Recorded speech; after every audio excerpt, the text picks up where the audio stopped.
Honestly, it looks like a kaiju. Okay, that is a kaiju. Okay, I thought so. Yeah, okay. Oh, I thought we were doing the Eren Yeager. I was like, man, what? No, just save her. Come on. I'm okay with a heroic. Oh, thank bro. I was gonna say, just give us a heroic save. We don't need to just watch people die here.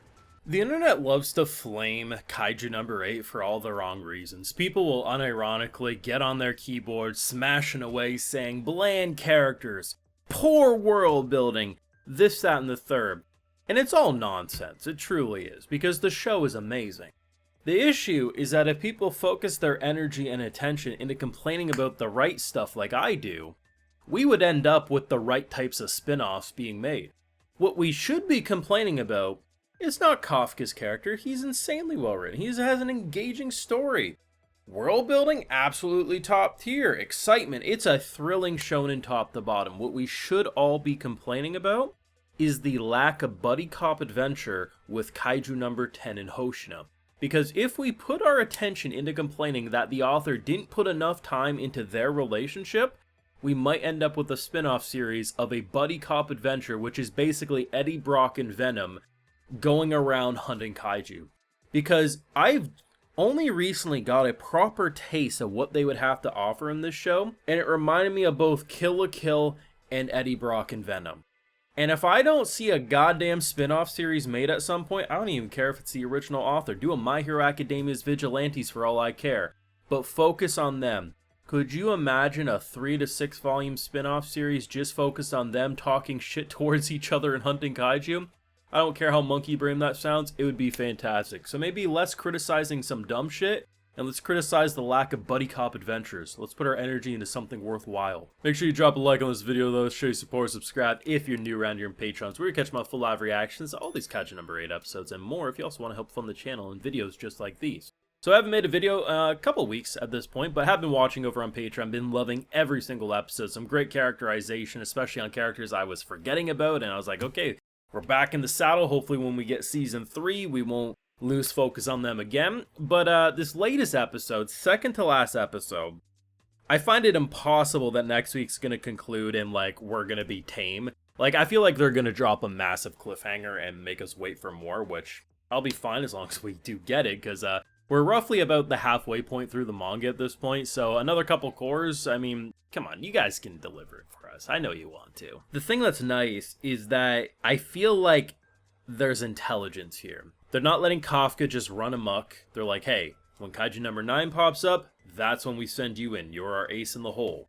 Everyone else, though, is fighting strong. I mean, Shinomiya is jumping around with she's floating like a butterfly and stinging like a bee. She's got the punch of her dad, and she's got the mobility of her mom, and she's got a giant Kratos-level axe. It's pretty badass. Hoshina has, you know, bonded with number 10, and I like the idea that there's this tug of war. Not because it's like, I'm gonna take over your body. It's like, no. Number 10, throw me into the deepest pits of hell. Hoshina, no, we're gonna take the small fry out first, then we'll focus, like, we gotta be smart about it. And it's this constant tug of war of them butting heads. And by the end of this episode, it kind of felt like they both were right at points. Like, Hoshina had points where, like, his kind of carefulness played a factor, and it proved that, hey, we will still get excitement. And then the other points, you know, number 10 is the reason he didn't get squished like a bug. It's going to be really fun seeing their dynamic evolve, especially in the second half of the show. But you know a dynamic's good when I'm like, listen, I don't say this because I'm a Kafka hater. I think he's an amazing MC. His story is engaging. I like the personal desires that he's chasing after. But if you shifted focus and never looked at him again and only focused on this man in his Venom level suit talking shit to one of each other and just like watch that for the remainder of the series, I wouldn't be complaining. It is a really engaging dynamic, and they've been setting it up for about half of the season, like where were we going to go, what was going to be the signature weapon.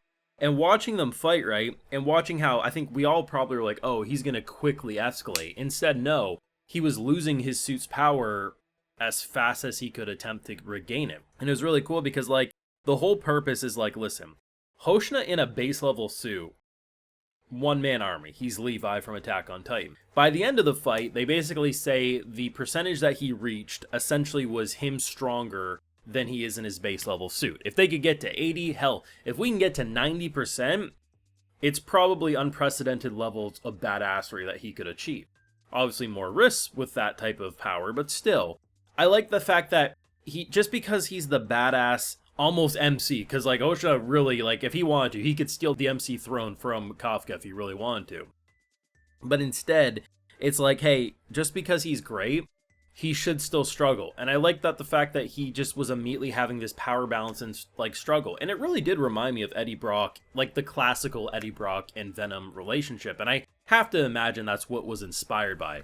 I mean, at first I was like, this kind of gives me Kill la Kill vibes because of like, I forget the names of the characters, but the talking suit with the MC in that show, like that's just kind of like how it looked to me. But then very quickly, the personalities of everything, yeah, it felt like Eddie Brock and Venom. And I loved it. I think it's one of the best symbiotic relationships in media to begin with. So anytime someone clearly is influenced by it, I don't think that's an issue. And it was just really fun. I mean, they started the episode off with a wedding that immediately got crashed.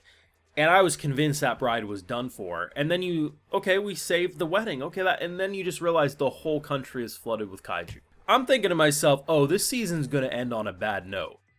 You know what I mean? Like, there's no way we can do it. And then they quickly remind us that a couple of our soldiers are one-man armies.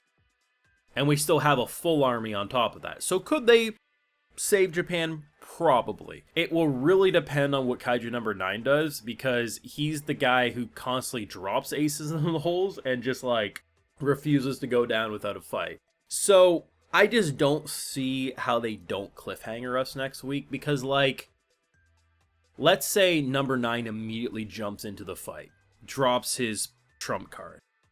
Kafka starts fighting. There's no way we push him back within a sync. We saw fighting number 9 early into the season. It was multiple episodes of thrown hands.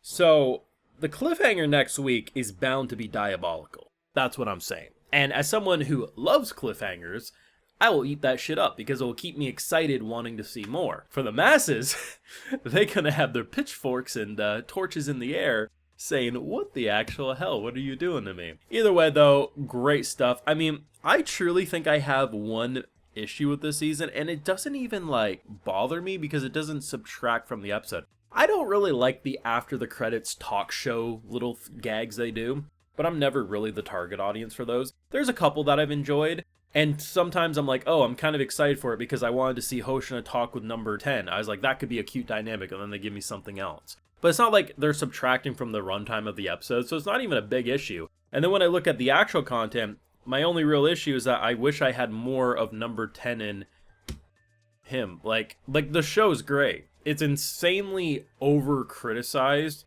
Like, I think a lot of people truly watch, like, maybe 2 episodes of season 1 and have tried to unironically claim that, like, oh, there's no development. Like, I think it was last week's episode, we finally get the conversation between Kafka and his childhood friend. And just that was so emotional. Like, it wasn't surface level shonen bullshit. But, like, people just write it off as, like, oh, it's just monkey brain kaijus. It's like, yeah, that's fun as hell about it. But, like, there's actually good writing, too. Let me know what you thought, though, down below.